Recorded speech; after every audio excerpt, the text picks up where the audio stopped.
Coba teman-teman buka deh surat Hud, surat 11. Kalau ragu tentang rezeki baca nih ayat nih. Surat 11, surat Hud ayat 6. Wa ma min dabbatin fil ardi illa 'ala Allahi rizquha wa ya'lamu mustaqarraha wa mustawda'aha.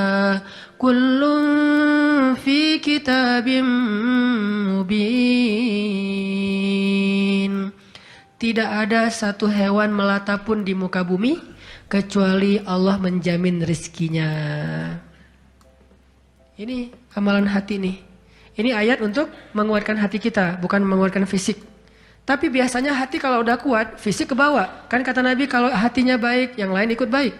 Kalau hatinya buruk, yang lain ikut buruk. Jadi kalau hatinya udah give up, pasti fisiknya jadi lemah. Kalau hatinya tough dan masih punya belief ke Allah, masih punya harapan, maka fisiknya juga akan kuat. Wa ma min dabbatin fil ardi illa 'ala Allahi rizquha wa ya'lamu mustaqarraha wa mustawda'aha. Allah tahu di mana rezeki kita disimpan. Allah tahu kemana kita akan membelanjakan rezeki itu. Semuanya tertulis di dalam kitab yang jelas. Allah yang tahu. Allah yang menjamin. Nggak ada yang nggak dijamin rezekinya. Makanya saya pernah cerita tuh dulu di mall sebelah. Saya sama istri habis kajian di sini atau sebelum kajian di sini, sebelum maghrib sempat mau belanja dulu, belanja di supermarketnya di bawah, lantai bawah. Dari lobi kita mau ke bawah itu cari eskalator kan ya, belok kanan cari eskalator. Ternyata salah ngambil jalan. Kita habis belok kanan langsung belok kiri. Harusnya kalau belok kanan lagi sekali lagi langsung eskalator turun tuh. Pas karena kita belok kiri, akhirnya kita muter. Gara-gara muter ngelewatlah sebuah stand baju kaos yang lagi diskon. Weh, diskon 50%. Akhirnya saya sama istri masuk. Ternyata lucu-lucu juga buat anak gitu. Alhamdulillah akhirnya kita beli 2 helai.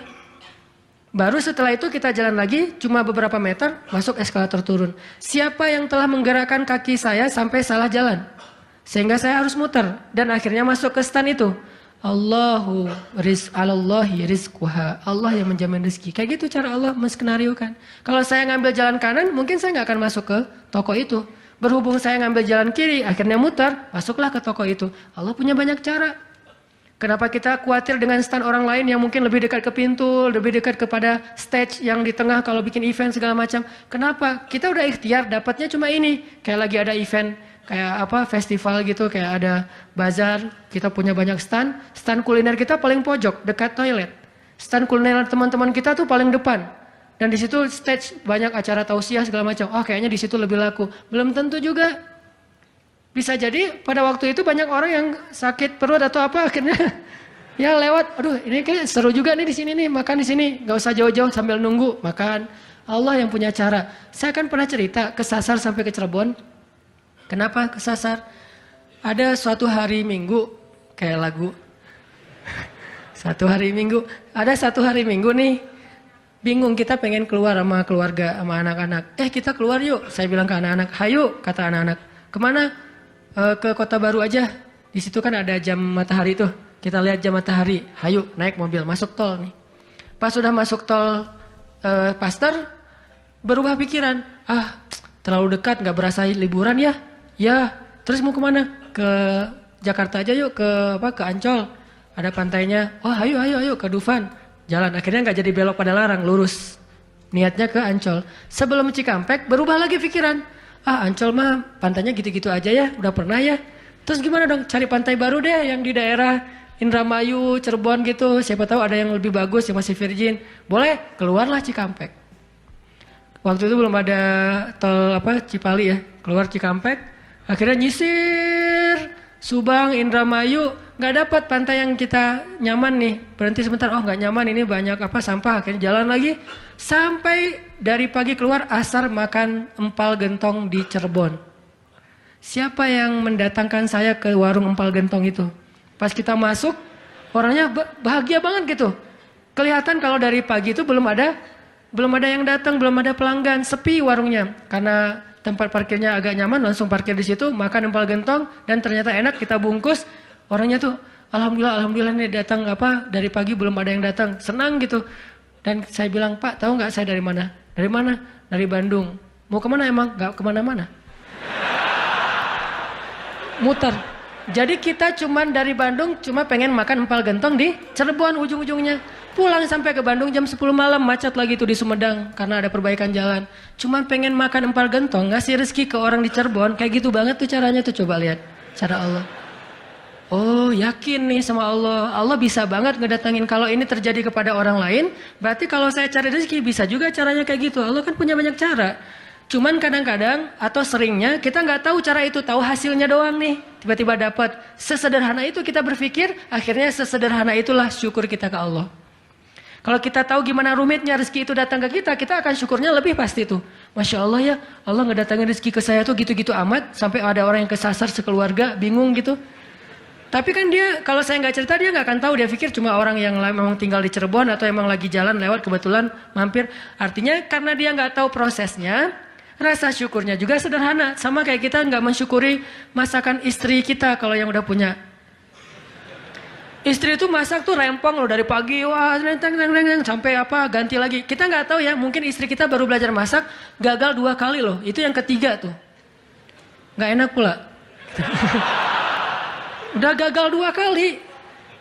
Dan kita pikir cuma masak sayur gini doang mah, sayur bening mah gampang. Kita kan nggak tahu prosesnya, sehingga apresiasi kita juga ya segitu-gitu aja. Kalau kita tahu prosesnya, walaupun cuma sayur bening sama telur ceplok, kita akan peluk istri kita, mah makasih banyak ya, mama udah berkorban banget buat papa, mah hari ini makanan terenak sepanjang hidup papa loh mah.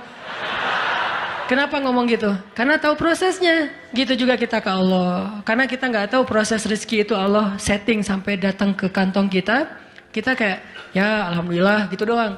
Tapi kalau kita tahu Masya Allah ya Allah alhamdulillah atas semua nikmat yang kau berikan, puji-puji Allah. Artinya teman-teman kalau galau tentang rezeki dari Allah, tentang pekerjaan, tentang kuliah segala macam, termasuk tentang jodoh, coba baca ayat 6. Semua Allah yang jamin. Ini bab hati ya, lagi-lagi bab hati. Ikhtiar mah jalan aja terus, tapi hati Allahi rizquha, Allah yang menjamin. Itu baru jadi tenang nih mengingat Allah, tetap happy gimana-gimana juga. Dan ini ditaraddud, diulang-ulang. Coba diulang-ulang nih ayat nih. Jadikan salah satu ayat favorit. Kalau kita lagi galau, langsung baca ayat ini berulang-ulang sendiri kalau bisa. Baca dulu terjemahannya, hafal.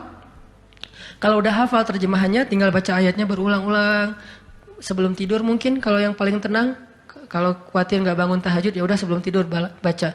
Wa ma min dabbatin fil ardi illa 'alallahi rizquha. Diulang.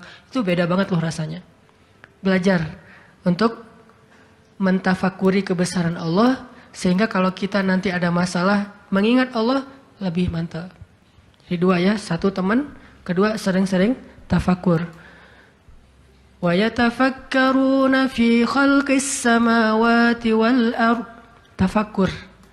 Dan sebetulnya teman-teman ya, kalau kita mau lebih persis nih, sholat duha itu ya, emang sholat tafakur sebetulnya. Dulu para sahabat atau para anbiya, sholat duha itu di tempat terbuka. Di bukit, di kebun gitu. Sholat duha itu di tempat-tempat alam terbuka. Jadi benar-benar untuk tafakur alam. Sholat duha itu fungsinya untuk itu sebetulnya. Walaupun boleh banget dilakuin di dalam ruangan, di masjid, di rumah, di kantor. Boleh banget di kampus. Tapi kalau kita ada kesempatan sesekali, coba deh. Sengaja ngapain touring ke atas misalnya, ke Lembang, pengen duha. Dan duduk sendiri, jangan berjamaah. Bukan gak boleh, boleh aja sholat sunnah berjamaah. Cuman kali ini kita pengen menyendiri aja berdoa sama Allah. Duduk, ngomong sama Allah. Ya Allah, jangan biarkan saya berputus harapan kepada Engkau. Jangan biarkan saya berputus asa dari rahmat-Mu.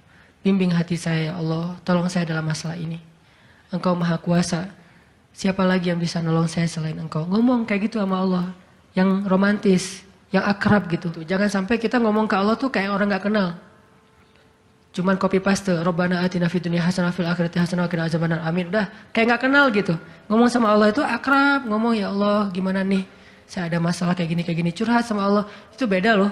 Kalau itu kita coba praktekin, saya yakin asal sesuai dengan cara-cara tadi itu sendiri, alam terbuka, curhat sama Allah, ingat kebesaran-kebesaran Allah, insyaallah bizikrillah tatmainnul qulub, tenang banget tuh hati. Saya kadang-kadang mempraktekkan itu walaupun nggak di alam terbuka banget, tapi minimal mencoba untuk menyendiri gitu.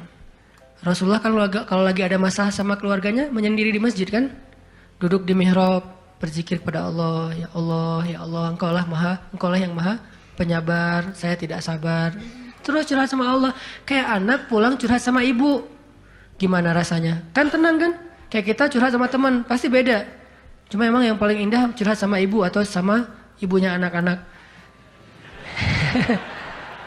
Itu beda banget tuh. Nah harusnya kita curhatnya ke Allah kayak gitu tuh. Tapi jangan bilang mah, tapi angkat tangan salah, bukan mah, ya Allah gitu. Allah dipanggil mah, jangan. Karena terlalu menjiwai pengen punyanya. Sadanan mah ngebuli wae. Tapi benar loh teman-teman, saya tuh membuktikan kata Allah setengah agama itu benar. Agama itu rasanya hati kita itu kayak belum sempurna sebelum ada Dia. Jadi gimana pun solehnya tuh kayak ada yang kurang gitu. Apa ya yang kurangnya di hati saya? Apa ya? Ternyata namanya belum tertulis, nggak jelas juga namanya siapa gitu. Kalau udah ada itu beda banget. Curhat, ngobrol, jalan, dan kalau dia orangnya soleh, pas lagi galau dia yang langsung mengingatkan kita. Kalau perlu dia yang membangunkan kita. Tahajud berdua yuk, hayu tahajud berdua. Jangan panjang-panjang ya baca ayatnya, ya siaplah. Kalau dia request kan siap ya, bacanya jangan panjang-panjang. Kalau teman-teman yang request, kalian mah juga baju hijrah aja udah kayak gitu. Lihat nih gua nih salat tahajud nih 15 juz. Luar biasa ya. Kalau istri biasanya lebih kasih sayang. Kasihan nih istri saya seharian capek nungguin sambil tidur-tiduran gitu. Nonton TV gitu, capek dia, kasihan seharian nonton TV teh. Itu teman-teman, mudah-mudahan kita bisa ngambil 2 trik tadi cara biar lebih tenang, happy kalau mengingat Allah. 1, memang butuh teman yang mengingatkan kita, bukan kita ingat sendiri. Yang kedua, banyak-banyak membaca, mentafakuri, mikirin tentang Allah itu emang maha kuasa. Salah satu materinya surat Hud ayat 6 tadi tuh. Makin kita yakin sama Allah, begitu kita ingat Allah, itu makin lebih ngaruh ke hati kita. Tapi kalau kita nyebut nama Allah nggak yakin, cuma insya Allah, ya Allah, subhanallah, masya Allah, nggak ngaruh, cuman zikir doang, cuman lisan, tapi tidak sampai ke hati.